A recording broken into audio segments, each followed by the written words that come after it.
Hello. Hi, everybody. So Happy Saturday. I've got the girl herself with me today. It's Diabetic Awareness Month. Today is the last day. There is some relief and also some sadness that today is the last day. There's some relief in the fact that sometimes sharing every day is a little bit heavy emotionally, but then there's also a little bit of sorrow because out of sight, out of mind. And I don't want people to stop caring and fighting with us just because the month of November is over. So I will continue to come on here and do Type 1 Tuesdays every Tuesday and some days in between. I'll sprinkle some days in between, but definitely every Tuesday I'll be on here and continue that until next November. So here is my sweet girl, Molly, 14 years old. And I thought today I would just ask her a couple questions. So you've gotten to hear from me way too much. You've gotten to hear from my husband and you've gotten to hear from my mom. So I thought I'd let you get to hear a little bit from Molly herself. Again, she's 14 years old and has been a diabetic for about 4.5 years. No, February's 5. Is that 4.5? Close to 4.5, almost 5. We're not quite to 5 yet. Okay, so the first question I would think to ask is, how many times a day do you think about your type 1 throughout your day, whether it's checking your blood sugar or thinking about how you feel, what you need to do next? What would you guess? How many times do you think about it in an average day? I'd say every 5 minutes. So every 5 minutes. A lot. A lot. A lot. So I don't think that's an exaggeration. I think she probably does have to think about it every 5 minutes. The readings of my Dexcom every 5 minutes to just everything else. Just everything else. So it's on her mind. I've told you the average diabetic makes 180 extra decisions a day. So if Molly thinks about it about every 5 minutes, which I believe for her, the way she takes care of herself, she probably does. She's more than 180 extra decisions a day for sure. So, okay, so what in your, what's one thing or something right now that is something that's hard about type 1 right now for you? Like something that you don't like or that's difficult? When I'm low or high, I'm pretty sure this is for a bunch of people too, but I feel like a totally different person. Like whether it's I'm dizzy and I can't think straight, or I'm just tired and want to sleep, want to lay down. I just feel like a different person when I'm low or high. And so it's kind of hard to be in that range and doing things because the range is what, 70?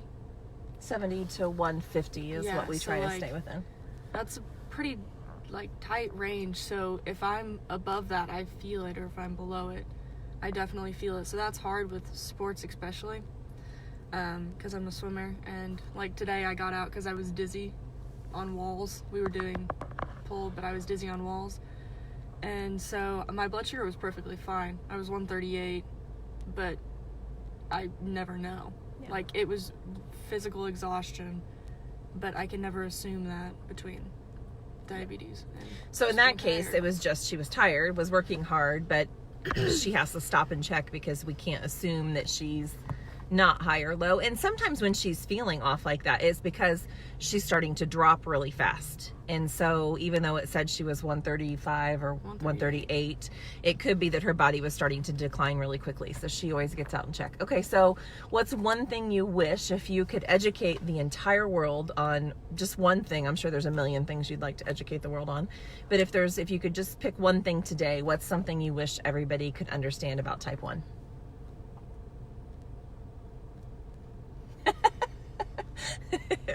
Hard question.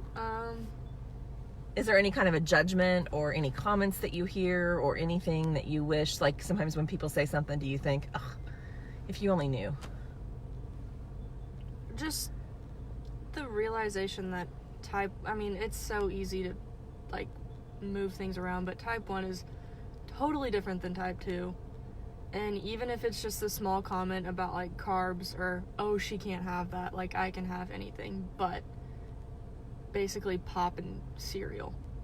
So, but that counts on me making extra decisions to decide what I'm gonna do for it. But it's totally different, and we can handle pretty much everything anybody else can, but it comes with moderations of things. Yeah. It just takes extra effort. So she can eat any food. It just takes a little bit of extra work. She can do any kind of activity, just takes extra work. So yeah, those kind of judgments get old. and exhausting for her. And you learn to kind of ignore them, but then there's those days when you're extra tired where you just like, no. You want a mama bear. I want a mama bear on people. So, okay. So last question I will ask of Molly is, I say this every time, we try to be a sunny side up family. We try to live in the positive space. So in everything, there's a shadow and a gift. So what would you say one of the biggest blessings or gifts has been from your type 1 diagnosis? Just realizing the support of everybody, like between getting up and checking multiple times a night and not getting to sleep, or between my friends that I go to camp with that I still talk to daily. But I feel blessed that I was the one that was diagnosed. I know that's kind of weird, but like I feel like if Noah or Alex was diagnosed, it'd be a totally different journey. And I feel like it's not a burden to me, it's just a part of my life. Okay. So you see how lucky I am that that's her attitude, that she sees the blessing is that she got it and not her brothers. And that's the kind of courage that she fights with all the time, which just blows me away. So thank you.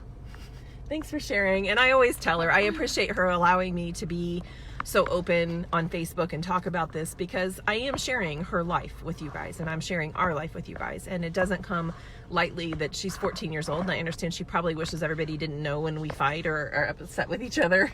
The one day I dropped apple juice off with you at the school, and I went in a parking lot and cried and went on Facebook Live. So, I mean, she does know that a lot of her life is exposed, but she's willing to do that in order to raise understanding and compassion, just like I am. So with that, this is the last type 1 awareness video for the month of November. I'll be back on here on Tuesdays for type 1 Tuesdays, but for now, that wraps it up. So thanks for loving Molly. That support that she talks about, it's everybody. It's you guys. You're part of that support that helps her feel like this is a blessing and not a burden. So I thank you for that. I thank you for following along. And I love reading the comments. And she loves reading the comments. She does. So she's on Facebook. She doesn't do a lot of activity on Facebook, but she does read everybody's comments and loves watching that happen. So she does appreciate it, and so do I. So until Tuesday, thanks for following along, and please fight with us until type 1 is type none. See you guys. Happy Bye. November. Thanks for following along.